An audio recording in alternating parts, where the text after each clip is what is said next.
Hey guys, Holderhek here. So, I've been playing an enhancement shaman since the release of Vanilla WoW back in 2004. I raided all through Molten Core to Naxx as an enhancement shaman. I'm probably one of like 3 people on the planet who can legitimately say they did that. Now, I've played a lot of the other WoW expansions pretty much exclusively as an enhancement shaman, but with Classic coming out, I am ecstatic to be able to come back and prove everyone wrong again with the damage of this class and spec.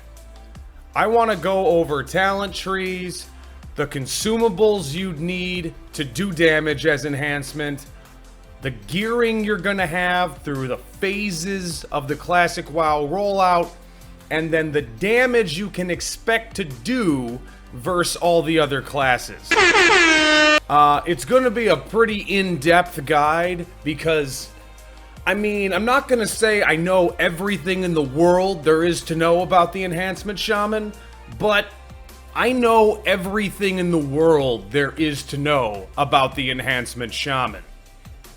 So with that, let's get into the guide. First thing we're going to get into is the specs you're going to be using in raids. I don't want to go too deep into this because it's mostly self-explanatory. I went with 2 main rating specs. 532.14 is my consistency spec, and then 1932.0 is my damage spikiness spec. 532.14 is really nice because you got points in restoration down to nature's guidance. This allows you to gear using only 5% hit. That way you can take better items that necessarily don't have hit on them, and you're not gonna have great items with hit on it until way later in the game. So you're probably gonna be using 532.14 for a really, really long time. The basics of this spec that help you as an enhancement shaman is you have a lot of mana reduction. Almost all the gear you're gonna have to wear as enhancement has no intellect on it, so that means you have no mana pool.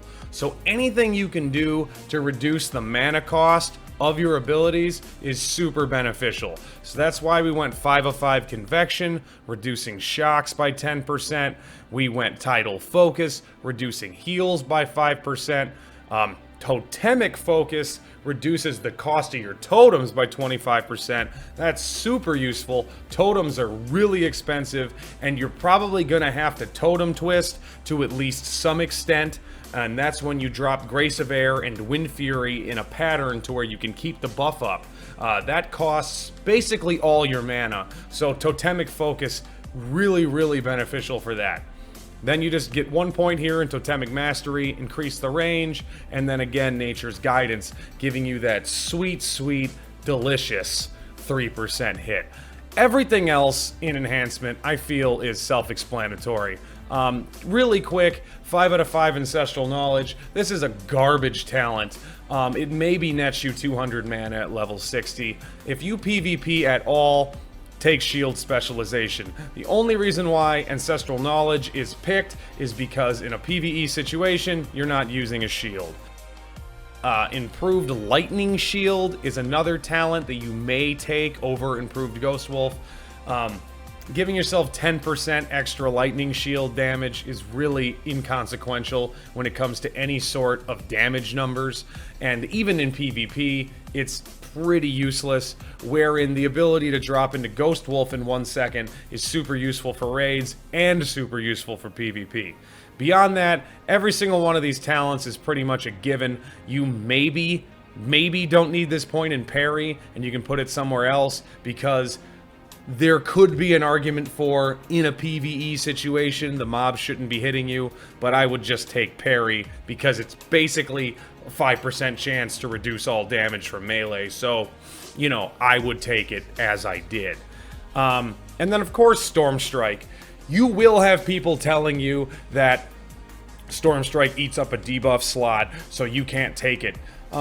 Storm Strike is your number 2 damage ability as an enhancement shaman. You absolutely have to take Storm Strike. Anybody that tells you Storm Strike eats up a debuff slot, you can tell them to eat up your ass slot. And that's really the only conversation you need to ever have about Storm Strike. Now, moving on to the spiky damage build, this build only works if you have somehow tripped and fallen over 8% hit on your gear. When you have 8% hit on your gear, you can abandon restoration and abandon totem twisting and basically just focus on doing as much damage as you possibly can.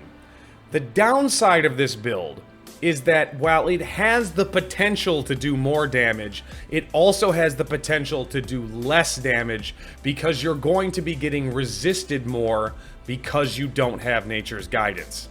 What makes up for that is not 5% more shock damage, is not the chance to have a clear casting state, which is nice, is not the fact that you can cast shocks more often. That's really just faster loss of your mana.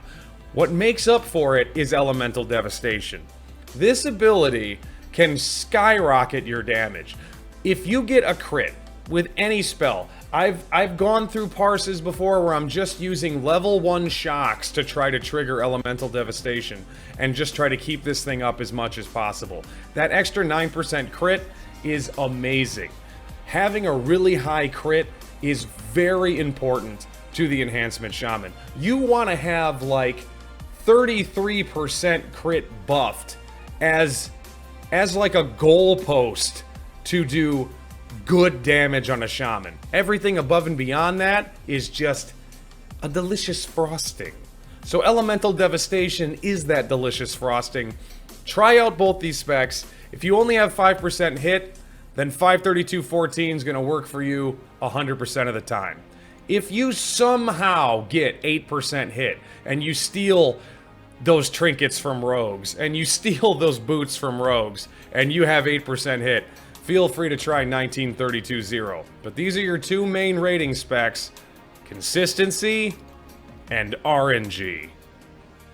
Okay, I want to get into your list of consumables now. For the majority of DPS parses you see in this video, I'm going to be using 3 buffs. We're going to be using Grilled Squid right here. Gives me 10 agility. Ooh, that's a big buff. Demonic Runes and Major Mana Potions.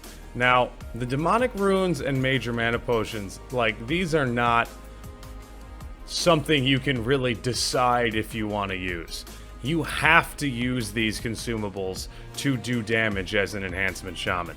If you do not have Demonic Runes and Major Mana Potions, your DPS is going to fall off astronomically after about a minute because you're going to run out of mana.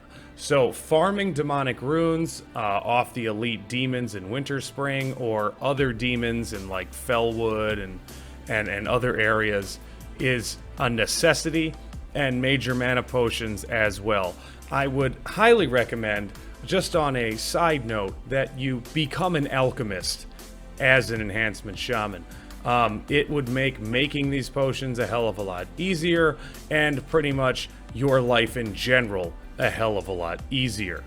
Moving on from that, I'm going to include this beautiful list in the description of the video, detailing all the world buffs and DPS buffs that you could want to get to your heart's desire. It was made by this guy named Teledrill. You will notice, however, there is no Shaman on this list because this was made by an Alliance guy, and secondarily, because he's an Alliance guy, there is no Warchief's Blessing, which is a buff you get from turning in the head of Rend Blackhand. It gives you a ton of melee haste. That's not on this list, but everything else is. Later in the video, I showcase the raid buffed damage of the Shaman. So I have things like Rallying Cry of the Dragon Slayer and a couple of the Jujus from Zul'Gurub and like an Elixir of the Mongoose and stuff like that. Your basic raid buffs. I also mentioned that there's like a bunch of other buffs you can get. They're all listed here. They all exponentially increase your damage. This list is invaluable, and I truly hope you make use of it as I have. It is fantastic. Thank you, Teledrill, for making this list, even though you are Alliance scum, and I will kill you if I ever see you. Now we're going to go into the fun part of the video. We're going to see the damage potential of the enhancement Shaman throughout the various phases of classic WoW. The first gear set that I've built is pre-raid blues phase 1 only.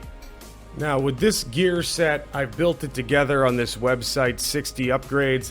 I actually spent a good week and a half building out these gear sets, and then somebody told me about this website, and it's freaking amazing for building out gear sets. So this gives you a nice display of your character and all the items I'm wearing in phase 1. You'll see on each item it'll have this little P1 in the corner of the item that lets you know that it's available during phase 1. All the enchants on these items are available in phase 1, and if you scroll down, you'll even see the ingredients you need for the various enchants, the ingredients you need to craft the items you've crafted, and then where you get these items and the percentage drop chance. I cannot recommend 60 Upgrades any more than 100,000%. It's such a fantastic resource. I've recorded all my damage parses on a level 63 training dummy in the Undercity. This thing has the same defenses as any raid boss in the game, so gives you an accurate description of, what the hell your damage is going to be. As you can see in pre-raid blues, I was able to sustain about 450 DPS, which is pretty damn good considering I have absolutely no buffs whatsoever. And if you'd like to see how that compares to other classes in Molten Core, you can see that the average warrior DPS in Molten Core is about 477. My average DPS, and that wasn't just one parse that I took, there was probably 30 parses that I took, and that was the most average of them, pulling about 450 DPS. Rogue slightly under that with 429, Hunter at 361, Mage at 359, and Warlock pulling up the rear with 264. Also, don't be confused that the Shaman is pink. Shamans were pink in vanilla until they made us blue later on. Whatever, we're going with the classic colors. This second set of gear we're going to be testing is what I like to call mid-raids. This is going to be stuff that's released in phases 3 and 4, so that's Blackwing Lair, Zul'Gurub, and the Green Dragons. And with this gear, there's a couple of pieces that you could honestly swap in and out, depending on your specific playstyle. Like these Defiler Male Pauldrons could easily become Taut Dragonhide. Sea Fury Gauntlets, you can really swap those for the Chromatic Gauntlets and get the same effect. And then it becomes easily the ugliest gear set in the history of World of Warcraft. Beyond that, let's see, I think this... No, I don't want to delete that. This should be the Circlet of Applied Force. That's what that should be. Anyway, the only thing that makes this gear set an anomaly would be the Hand of Rag, but you have to understand, as an enhancement shaman, the Hand of Rag is your birthright. This is why you play this class. If the Eye of Sulphurus drops and your guild does not loot it to you, you need to find a new guild. Now we're going to go over the specific items I'm wearing in this gear set.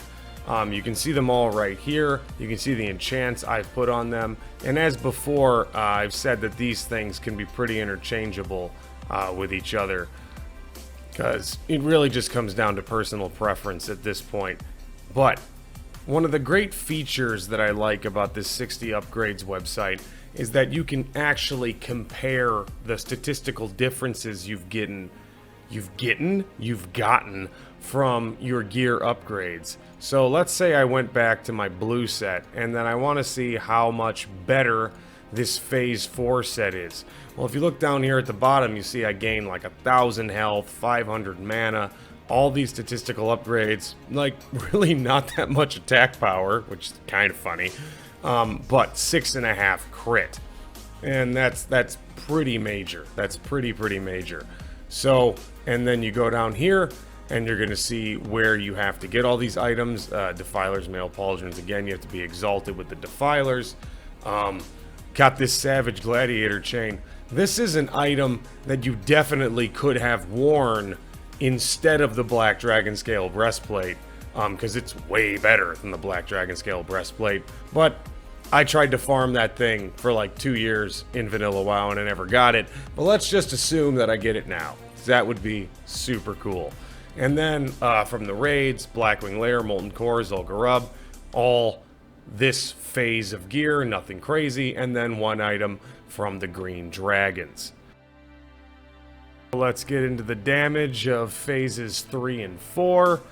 The good part about having our Hand of Rag is that Fireball proc damage comes into play now, and that can be activated during Wind Fury, which is super cool. That was a burp. Ended up doing about 683 DPS during this parse, and that's pretty average. I wanted to make sure that the clips I used in this video were not atypical, crazy high numbers that I'm just pulling out of my butt to inflate my own ego.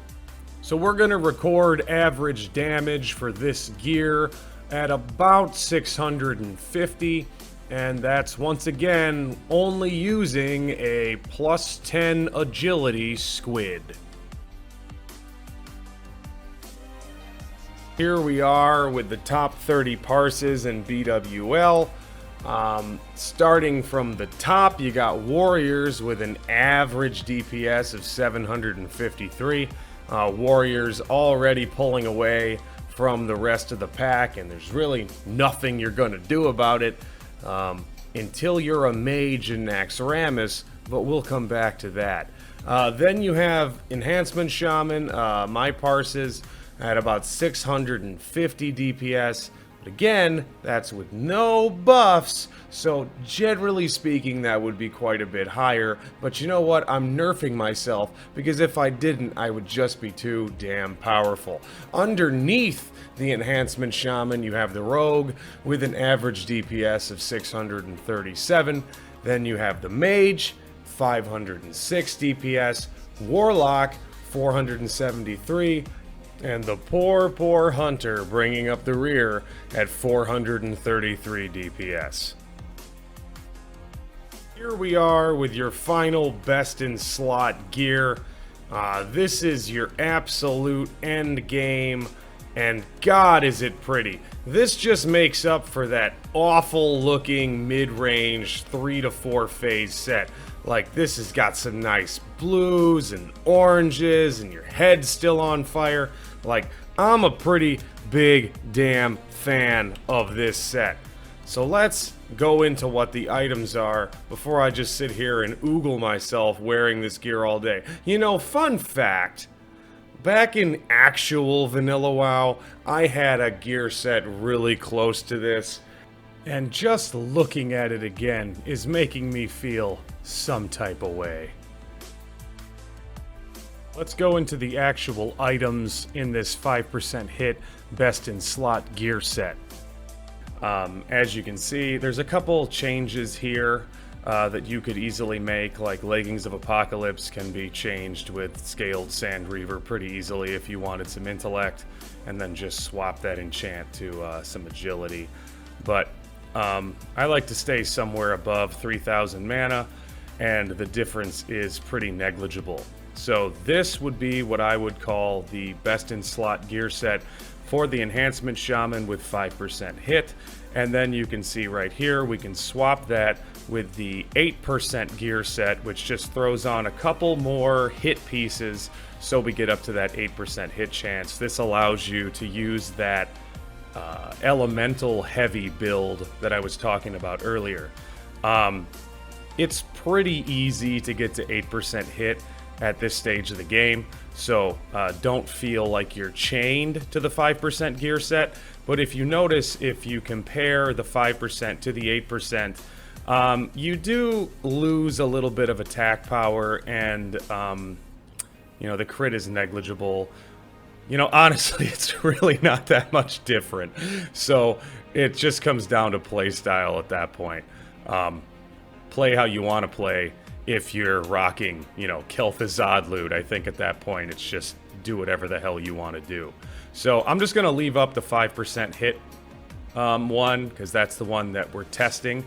And then also, you can scroll down here and see where all this stuff comes from. Quite a bit from the latter part of Naxx. And we are still rocking a couple Molten Core pieces because, well, that's just what you have to do. As with all of these builds here, I'm going to put the link in the description so you can check it out yourself and hopefully one day acquire all of these wonderful pieces. Let's get into your best in slot unbuffed damage. I think in this parse I swapped out Veclor's Gloves of Devastation just because that's what I actually used in Classic. It doesn't really matter, they're interchangeable with the Gloves of Enforcement. Anyway, so you can see here on this parse I got about 800 DPS with quite a bit of glancing blows. So this is fairly typical. Right around 800 DPS is what you're going to be looking at doing in this gear. Let's see how that compares to the other classes. As you can see, mages are way ahead of the game. That's kind of a trick though, because mages are all rolling Ignite spec, and one mage in the raid is going to catch that Ignite tick for like 5,000 damage a tick, so their DPS is going to be somewhere around 1,300. So 1,000 is the average of all of those mages who have caught the Ignite tick. Realistically, as a mage, if you don't catch that debuff, you're going to be doing somewhere around 800 to 900 DPS. And that's still really good. You're still at the absolute pinnacle of the DPS meters, and you're probably not going to be knocked off of that podium. But right behind you is going to be Warriors at 896 average DPS. Again, there's going to be outliers here. There's going to be fights where Warriors pull above 1,000 fairly regularly, and they could be neck and neck with mages. Warriors and mages dominate Naxx. But then, right after Warriors, you have the enhancement Shaman in my best in slot gear. Now this was again the average of about 30 to 40 parses. Some were 750, some were 850, so we're just going to throw it right there at 800 and call it even. Following up is the Rogue at 783, the Warlock at 742, and the Poor Hunter at 535. And just for funsies, but also to prove a point, I wanted to put in my raid buffed damage because, you know, it's just not fair for you not to know what the raid buffed damage is. And what you're going to be pulling as enhancement in best in slot or near best in slot gear with a typical spread of raid buffs and rallying cry of the Dragon Slayer, it's about 1,000 DPS. In the 30 parses I took, you know, somewhere around 950, somewhere around 1050. Get rid of the huge outliers at top and bottom, and you're sitting right there at 1,000 DPS. And this is just simply what the Shaman is capable of doing on a fight where you just DPS the whole time. And that's what I want to enable you to do. That's what I want to see you do with the enhancement Shaman. I want you to pull these kinds of numbers, and I want you to just showcase that this class is not a meme spec. Their opinion is a meme opinion. Now, I'm going to include this chart just because I need to farm hate clicks and put the Shaman above the Warrior in average DPS using my buffed damage. And the funny thing is my buffed damage is way above 900 actually, but I just wanted to put the Shaman about 4 points above the Warrior just to make people hate this video and hate me for saying that. To be realistic, guys, you're not going to be out-damaging an equally geared Fury Warrior, especially towards the end of the game. You will, however, keep up with Rogues and Warlocks. You will dominate Hunters. You know, a long time ago, I think it was in the World of Roguecraft videos, an analogy was made comparing Rogues to scissors, every other class to paper, but Warriors to rock. And in the instance of damage, it really is everyone else is scissors and Warrior is rock. Up until Naxx, when Mage becomes paper but also scissors. Listen, it's not a direct... it's not a super useful thing now that I think about it, but basically, you spec right, you gear right, and you use the right consumables, and you're doing competitive DPS. Just gonna use the end of this video to go over any, things I'm probably going to have to read from people. Yes, I do know that Earthshock is a taunt, and, not true. It's not a taunt. It's a double threat ability. You won't be using Earthshock as much as I did on these damage parses. And in lieu of Earthshock, you will be using Frostshock. Until the tank has quite a bit of aggro. And then you can feel free to use Earthshock until you need to, you know, drop Tranquil Air or something.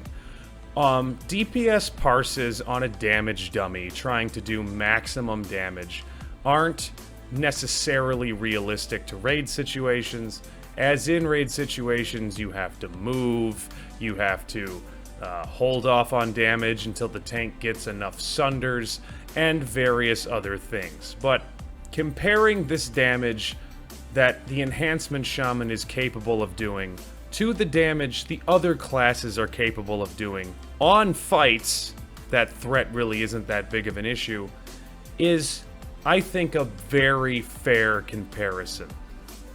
Okay, with that out of the way, let's talk about the future of this channel and the future of Classic WoW.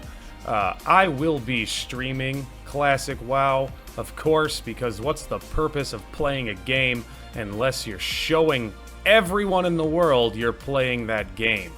For future videos like this, I have pretty good plans to do phase 1 through 6 gear rollout, so you don't just have these 3 gear sets. And then I'm also gonna do a PvP video, because I really feel like most people play the Enhancement Shaman so that they can reduce people to blood clouds, and perhaps not necessarily to trigger massive anxiety and panic attacks while you stand and wait for Wind Fury to proc in raid situations. If you have any questions you'd like to ask me about the Enhancement Shaman, feel free to leave those in the comments below. If you have anything you'd like to say about my guide, feel free to leave those in the comments below. If you want to tell me how wrong I am and prove it mathematically, that's cool. I don't care. I'm dyslexic. I won't be able to read that anyway. So, you guys have a fantastic rest of your day. Thank you for sitting here and watching my video, and I hope to play with some of you in Classic.